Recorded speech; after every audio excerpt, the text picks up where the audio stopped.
So, Michelle, thanks for taking some time today out of your day to talk about what you're up to at the moment.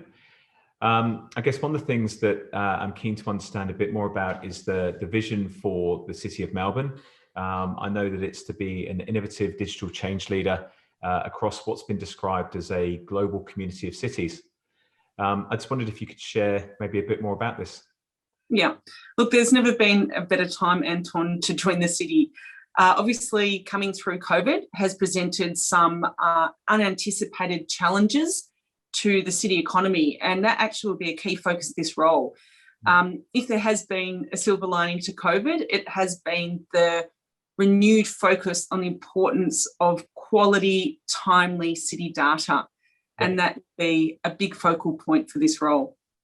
Yeah, absolutely. And as you've touched on there, digital innovation and data is at the heart of your ambition. Thinking about maybe some of the innovations that you've put in place so far, what are you most proud of?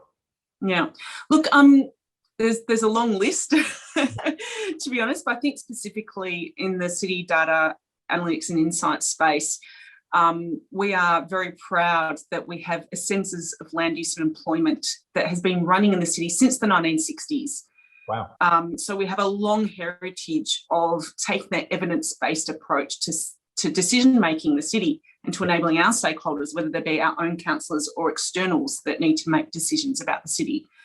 And I'm really proud that we're able to adapt that survey during COVID as one example. So there's a lot of questions around the number of vacancies and shop fronts in the city. Of course, the retail and hospitality sector is an important part of our local economy. So we adapted the clue format to run a rolling 1-month survey whereby we had officers literally walking past every single high street in the city and recording the number of vacancies. That was then used as an evidence base to inform council in terms of where they prioritise our resources to help reactivate local businesses. So Docklands, for example, at its worst point of COVID, we saw a 47% vacancy level. And so obviously that then became a focal point for our investments. Yeah, wow. And I've certainly read about it, but hearing as well from you there that, the data, I guess, is very much embedded in your DNA. And of course, I guess it's more than just the numbers, as you say. It really does impact people's lives, and wanting to make sense of, I guess, the way that things are now starting to reemerge, kind of not quite post-COVID, we're not through it yet, but as things start to improve. Thinking, I guess, to the future with what you want to do with your data and analytics capability, what does that vision look like? Yeah, look, I said before, Anton, there's never been a better time to join the city in a role like this, not just because of where Melbourne's at in the COVID recovery journey, but also in terms of where this space is at globally. If you think about the opportunities going forward through the Internet of Things, internals, wearables, AI and so on, and applying that to city data, it's a really exciting space.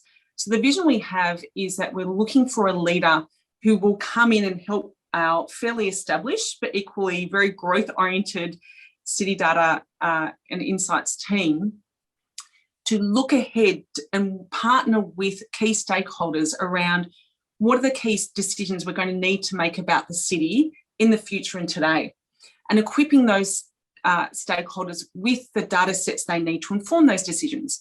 And those data sets can come from many sources. Some do come internally, like the Clue survey I mentioned earlier.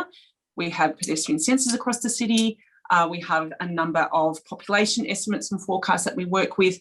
But going forward with IoT, for example, that creates the opportunity for us to create more data sets in real time. We're actually running some fibre-based trials to that point at the moment. We're also looking for a candidate that is really creative and innovative in the way that they share those data sets. So it could be through dashboards and through different forms of visualization. We have a new digital studio in our town hall ground floor that will be part of the remit for this role as well. So when you walk into town hall ground floor, we've got a 3D printed model of the city in its built form, and we have data sets we can project in real time or past, present and future, whether it be, again, pedestrian counting, land use, employment, and using that as a means to which to engage with our community to get their buy-in to the future city decisions. And that builds on our open data platform and a number of I guess, forums and channels we've had in place. We're really looking to move from data to insights to action and engaging with those stakeholders and making the data real for them as they make those decisions. Yeah, fantastic. What a wonderful opportunity. And just hearing you talk about it there and bring it to life, you can see where your passion is as well around this project. I guess, before we kind of wrap things up, is there anything else that you feel is important or you'd like to be able to share about this opportunity? Yeah, look, I think this is really a once in a career opportunity position, Anton. I might sound biased, but I generally mean that. Not only is there, I guess, an insatiable appetite in our city right now for this skill set, but there's some great partnerships we're working on as well. So we're part of a G20, so that's part of the World Economic Forum, a G20 pilot around open data policy. So we played a role in co-designing a model policy with the G20, and we're now going to pilot that with Melbourne. So that policy will be part of the remit for this position as well. And we also work in global alliances with MasterCard and a number of other organisations. So we very much try and work with our colleagues globally to make sure we're learning as much as possible and bringing the best to Melbourne, but also sharing back our learnings as well. So, for example, we've got a 5G and IoT testbed, which will be another data feeder into this role. And that is a testbed that recently was shortlisted as part of the annual awards for the global Smart City event in Barcelona last year. So, these sorts of programs have got Melbourne here at the bleeding edge, and we're looking for a leader that will help us continue to work with other cities around the world to bring in that best practice insights here for our city. Yeah, amazing. Well, as I say, what a wonderful opportunity, and we're absolutely delighted to be partnering with you on this. And we look forward to finding some fantastic people that gets this I think, a lifetime opportunity to snap up a wonderful career opportunity.